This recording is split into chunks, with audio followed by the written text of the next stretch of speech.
Assalamualaikum warahmatullahi wabarakatuh.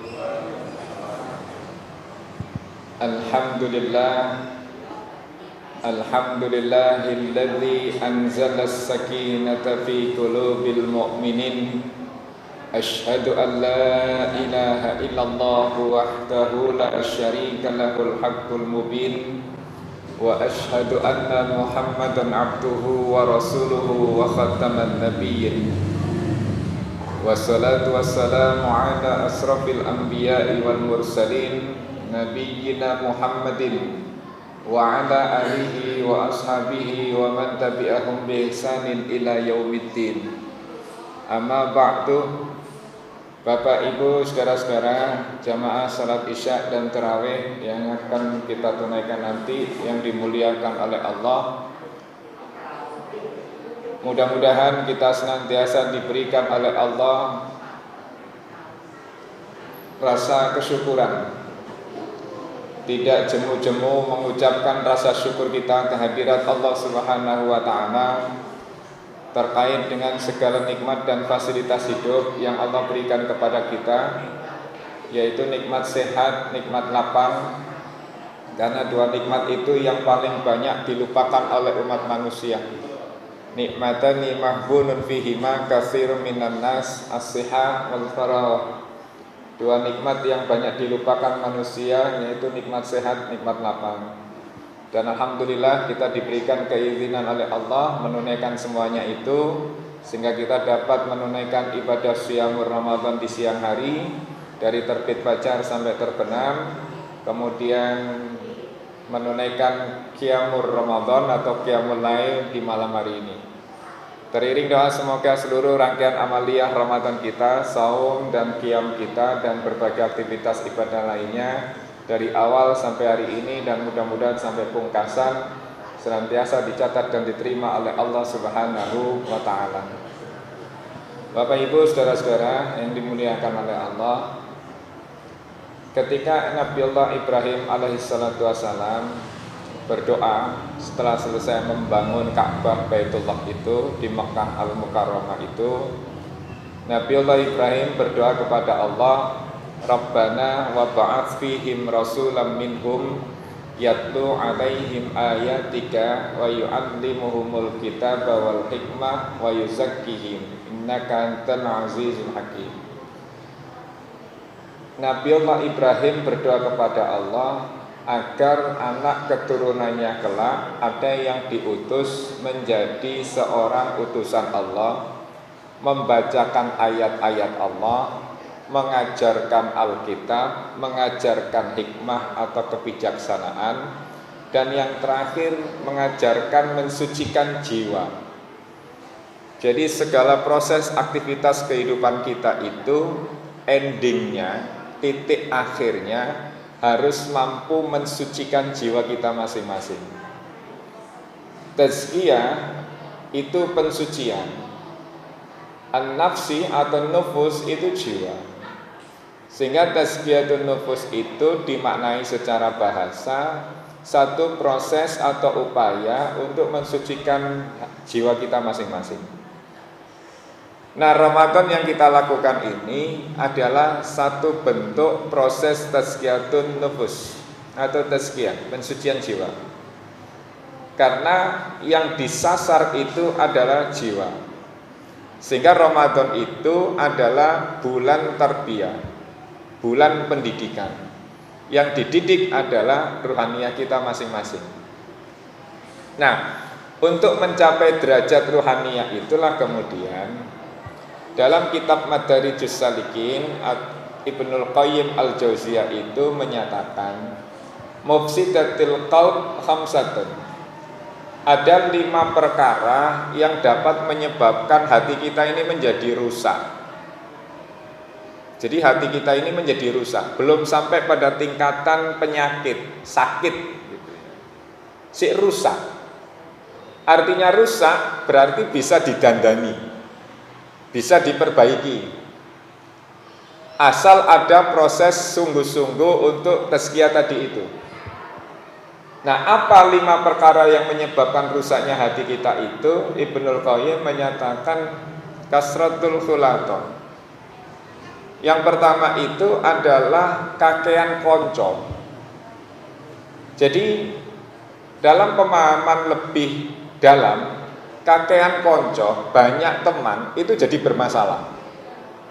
Apalagi kalau kemudian kita punya teman, anak kita punya teman, itu semuanya dari beragam latar belakang, tanpa ada seleksi.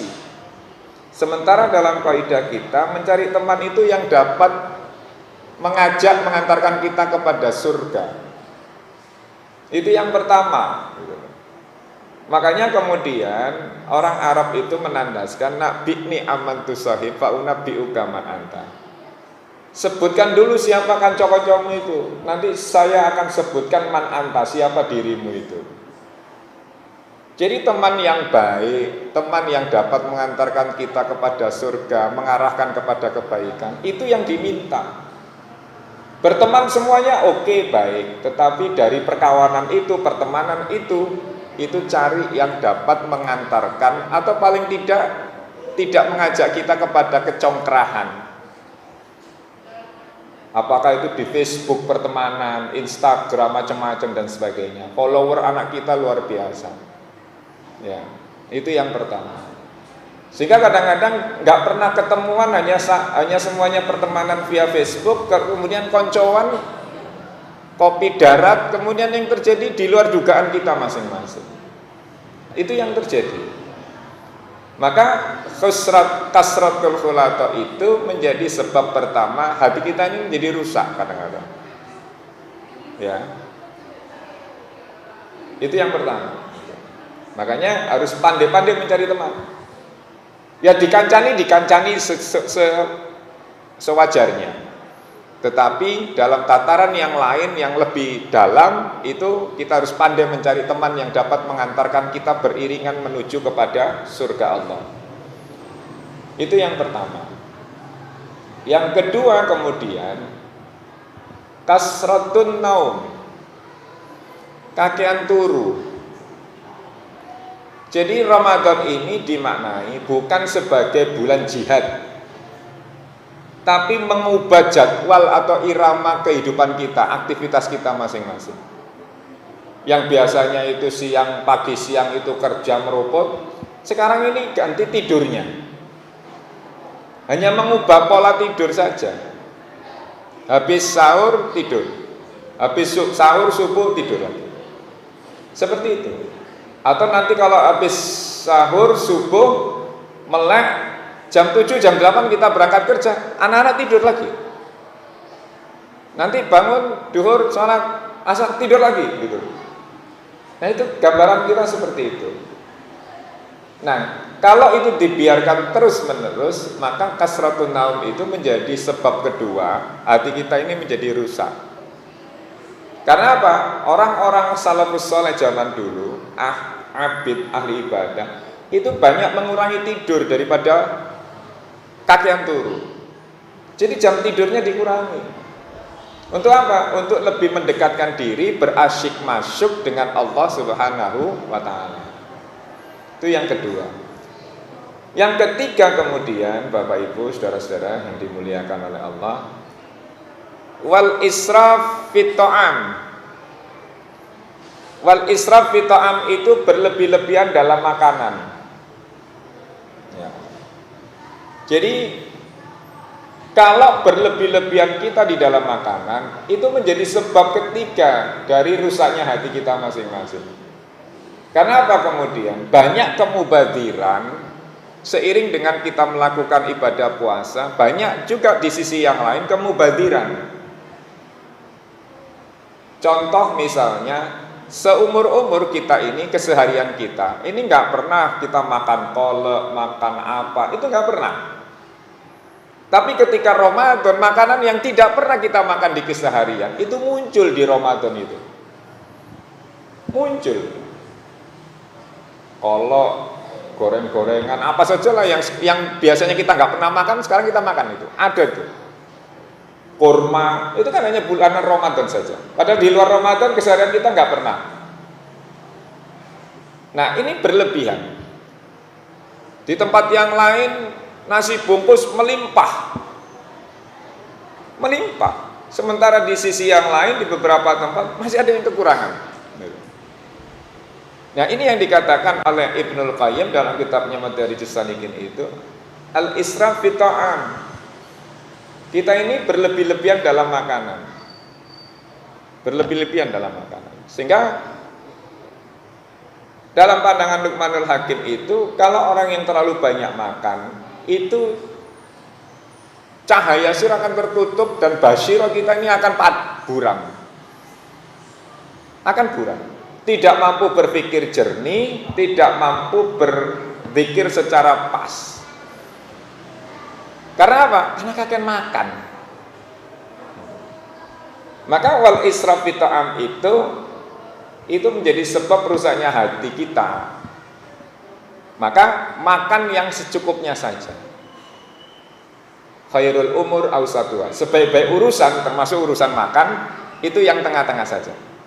Diukur kemampuan kita masing-masing. Asal jangan sampai berlebihan, kemudian makanan itu bersisa. Makanan bersisa, sehingga harusnya buah gitu. Buah. Nah, buah itu bagian dari israf, berlebihan. Itu yang ketiga. Yang keempat, Bapak Ibu saudara-saudara yang dimuliakan oleh Allah, setelah banyak teman, kemudian banyak tidur dan berlebihan dalam makanan, yang keempat kata Ibnul Qayyim adalah ta'alluq bi ghairillah, bersandar kepada selain Allah Subhanahu wa ta'ala. Jadi sandaran kita ini bukan kepada Allah, bukan kepada Sang Khalik, tapi sandaran kita ini kepada makhluk. Meskipun dia sering sholat rajin dan sebagainya, tapi kadang-kadang di beberapa episode kehidupan kita masing-masing, ketergantungan kepada makhluk itu lebih besar daripada ketergantungan kepada Allah. Itu yang terjadi. Ambil contoh misalnya ketika pada perhelatan Mandalika kemarin misalnya, negeri kita yang mayoritas muslim ini menjadi guyonan, menjadi bahan bulian oleh masyarakat internasional. Karena apa? Negeri yang mayoritas muslim ternyata masih percaya kepada hal yang bersifat klinik-klinik seperti itu. Itu yang terjadi. Sehingga menjadi guyonan bahwa di negeri Indonesia ini mayoritas muslim, orang saktinya itu cuma dua, Roro Isti dan Ki Bedul Sakti. Itu hanya dua orang yang sakti di Indonesia. Bayangkan, negeri yang konon mayoritas muslim terbesar di dunia, masjid paling banyak di seluruh dunia, tapi masih percaya kepada hal seperti itu. Ta'alluq bi ghairillah. Sehingga karena ta'alluq bi ghairillah, setiap hampir kebijakan apapun yang dirumuskan oleh petinggi negeri kita ini, hampir tidak ada pelibatan Allah di dalamnya. Karena tidak ada pelibatan Allah di dalam setiap kebijakan yang dibuat, itu selalu menimbulkan masalah bagi masyarakat. Kita coba aja melihat undang-undang cipta kerja di demo, semuanya serba kilat, pengumuman apapun di malam hari, ketika orang pada tidur baru diumumkan. Minyak kemudian naik, ganti harga. Sekarang ini yang terjadi ini. Karena apa?